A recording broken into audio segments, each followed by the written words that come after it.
Hello and welcome to That Was Golf. My name is Calum MacVicar. Thank you very much for joining us on this episode of the weekly review.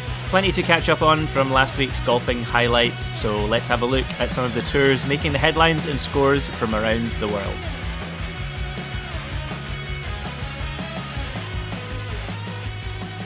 We start this week on the Ladies European Tour, where there was a co-sanctioned event with the LPGA Tour.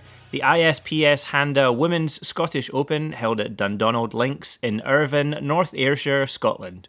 Winning here was Jenny Shin. 3,737 days after her last pro win at the Volunteers of America Texas Shootout on the LPGA Tour, Jenny Shin is a winner again, taking out the Women's Scottish Open with a wire-to-wire performance. Shin finished on a score of 9 under par, 2 shots clear of A. Lim Kim in second place, and was only one of 10 players to finish the tournament under par. Playing in the final group of the day on Sunday, Shin shot a 75 3 over par, but her earlier rounds of 66, 67 and 71 had given her a 5-shot lead heading into the final round, meaning her bogey-heavy final round was not so costly. On the PGA Tour Champions, it was the 4th senior major of the year, the ISPS Handa Senior Open held at Gleneagles Kings Course in Auchterarder, Scotland. Winning here was Jerry Kelly. A 14th win on the PGA Tour Champions and a first win on the tour since the Mitsubishi Electric Classic last year sees Jerry Kelly gain his 3rd senior major to go alongside his 2 Senior Players Championship titles. Kelly, who is the first American-born winner of the Senior Open since Marco Dawson in 2015, carded a final score of 10 under par, 2 shots clear of a trio of players in tied second place, and as a result of this win gains an exemption into the 2027 Open at St Andrews, and is exempt at the Senior Open as a past champion through to the age of 65, giving Kelly 6 more years of Senior Open exemptions. Rounding out a trio of pro golfing tour events in Scotland taking place last week, the Tartan Pro Tour was the Downfield Masters held at Downfield Golf Club in Dundee, Scotland. Winning here was John Patterson. Even with a final round score of 5 over 76, John Patterson still managed to win the Downfield Masters by 1 stroke on 7 under par over 4 players in tied second place. Patterson, who went wire-to-wire to collect his 2nd career win on the Tartan Pro Tour, also collects an invite to the Scottish Challenge event on the Hotel Planner Tour, played between the 6th and 9th of August. The top 3 players on the order of merit to this point also receive invites to the Scottish Challenge, which sees John Vogopol, Michael Stewart and Sam Locke all gain spots alongside Patterson. Over to the Hotel Planner Tour, where it was the Rijfensbank Golf Challenge, held at Cascada Golf Resort in Brno, Czech Republic. Winning here was Anton Albers. A maiden victory on the Hotel Planner Tour for German Anton Albers as he sees off the competition with a 3-shot lead at the top of the leaderboard.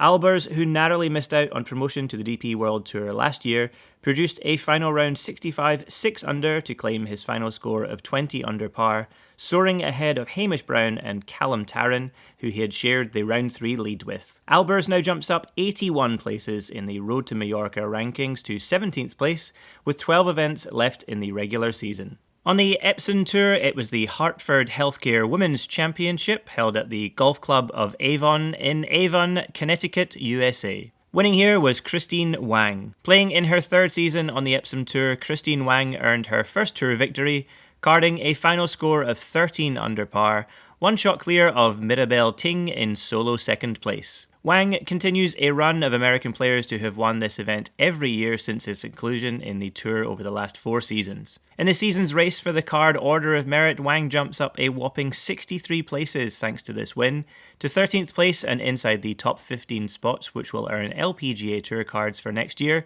with only 6 events left to play this season. On the PGA Tour Americas, it was the Osprey Valley Open, held at TPC Toronto, the Heathlands course, in Caledon, Ontario, Canada. Winning here was Etienne Papineau. A first win on the PGA Tour Americas for Etienne Papineau in his native Canada as he overcame 2 playoff holes against American Jack London after both players had finished the tournament on scores of 19 under par. Papineau now moves to 5th place in the season's points list, with 5 events left on the calendar before the top 10 players receive Corn Ferry Tour cards for next year. For Canadian Papineau, this goal will feel far more reachable now than at the start of the season, where he missed 5 successive cuts before making a tied second finish at the Inter Rapidissimo Golf Championship in June.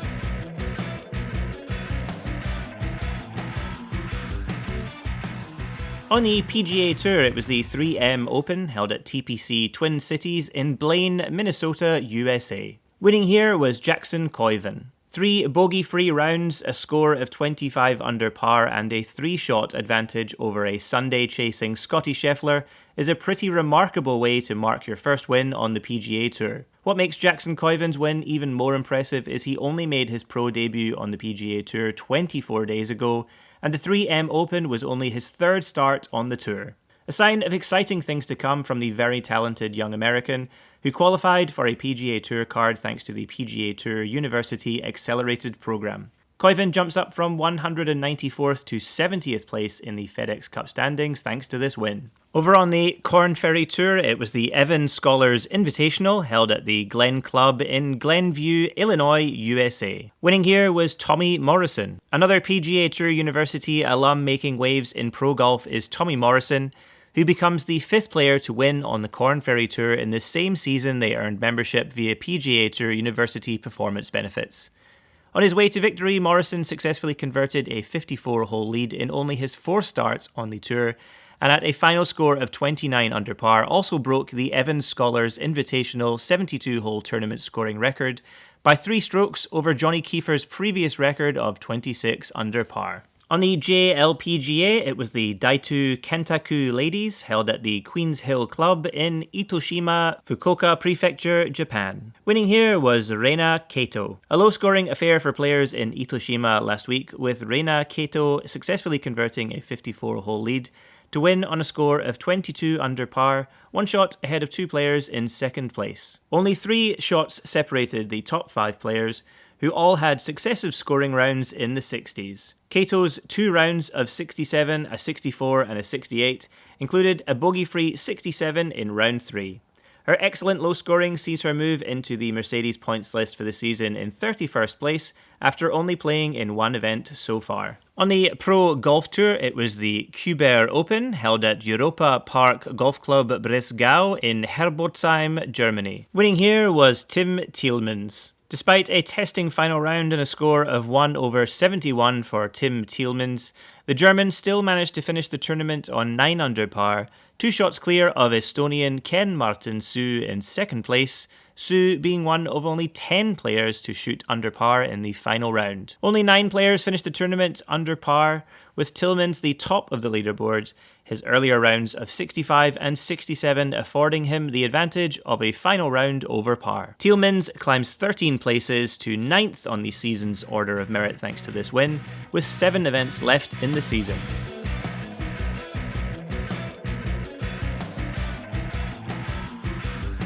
On the Ladies European Tour Access Series, it was the Pitch 15 Open, held at Hanbury Manor Marriott Hotel and Country Club in Hertfordshire, England. Winning here was Hannah Reeves. Playoff success for Hannah Reeves ensured a first victory on the Ladies European Tour Access Series for the Australian in Hertfordshire last week. After both Reeves and English native Ellen Hume had finished on 11 under par, a playoff ensued, with 3 successive pars on the 18th hole unable to split the 2 players. A birdie from Reeves on the par 5 17th made the difference, and as a result of the win, Reeves moves up to 9th place in the season's order of merit in her debut season on the tour. On the Nordic Golf League, it was the Holtsmark Open, held at Holtsmark Golf Club in Seiling, Norway. Winning here was Philip Lindberg Bondestad. A second win on the Nordic Golf League and a first this year for Philip Lindberg Bondestad was acquired with a final score of 18 under par and a 3-shot lead over a trio of players in tied 2nd place. Bondestad, who now sits in 35th place on the season's Road to Europe Order of Merit after only 4 rounds this year on the tour, shot rounds of 68, 64 and 66 on his way to victory. Over on the Alps Golf Tour, it was the Biarritz Cup, held at Golf de Biarritz, the composite course in Biarritz, France. Winning here was Jorge Maicas. After bitterly missing out in a playoff at this event last year, Jorge Maicas was able to convert his playoff opportunity this year, resulting in a second win on the Alps Golf Tour, his last coming at the Gossair Open last year. Only one playoff hole was needed to claim victory, with Maikas making birdie at the first time of asking after finishing the tournament on 11 under par alongside Maximilian Sturza and Benjamin Ketochim. Maikas moves to 15th on the season's order of merit as a result of this win. And lastly this week we head to the Live Golf League, where it was Live Golf UK held at the JCB Golf and Country Club in Rochester, Uttoxeter, England. Winning the individual event was Lucas Herbert, and winning the team event was Ripper GC. A wire-to-wire victory and a second win on the Live Golf League this season for Lucas Herbert, as the Australian wins at a canter on a staggering 30 under par and 6 shots ahead of Tyrrell Hatton in second place. A week on from equalling the lowest round in a major with his 62 8 under at Royal Birkdale at the Open, Herbert has dropped some more golfing records, shooting the lowest tournament score at a Live Golf event with 30 under, shooting the most amount of individual birdies in an event with 30, and the most amount of combined eagles and birdies in a single event with 32. Unsurprisingly, Herbert's team, Ripper GC, won the team event, with his 30 under par score accounting for almost 60% of Ripper GC's total of 52 under par. And for another week, that was golf. Thank you so much for listening in to this episode. If you like what we do here at That Was Golf, be sure to give us a follow on our Instagram page at That Was Golf Pod, and subscribe to the podcast to stay up to date with all future episodes, released every Tuesday 7 a.m. Australian Eastern Standard Time.